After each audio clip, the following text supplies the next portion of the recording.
کہتے ہیں جی کہ قدرت کی سب سے بہترین تخلیق اچھا استاد ہوتا ہے، اور ایک اچھے استاد کی سب سے بہترین تخلیق اچھے شاگرد ہوتے ہیں۔ کنگسٹن اسکول 21 سال سے معذور اور نارمل بچوں کو ایک ساتھ تعلیم دے رہا ہے، اور آج آپ کے سامنے ایک بہت ہی کامیاب سٹوری بیان کر رہا ہوں۔ حذیفہ خالد ماشاءاللہ یہ نرسری کلاس میں آئے تھے، 8 کلاس انہوں نے یہاں سے پاس کی، اور ابھی انہوں نے اور ایف ایس سی میں کیا سکور تھا حذیفہ آپ کا؟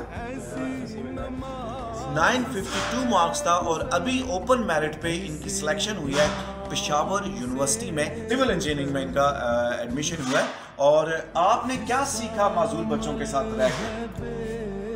سب سے پہلے تو میں بہت بہت شکریہ ادا کرنا چاہوں گا اپنے سر کا، اور ماشاءاللہ کہ ہم نے اپنی ابتدائی تعلیم ادھر سے حاصل کی ہے۔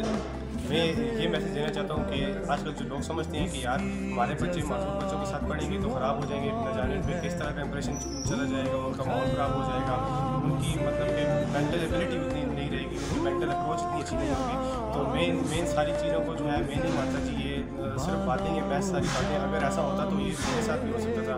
باقی پڑھنا تو بندے کی اپنے تک ہوتا ہے، لیکن یہ ہے کہ میرے سب کا بہت بہت شکر گزار ہوں کہ میں نے اپنی ابتدائی تعلیم اسی اسکول سے حاصل کی ہے، اور میں فخر کرتا ہوں اس بات پہ کہ میں کنگسٹن اسکول سے پڑھا ہوں۔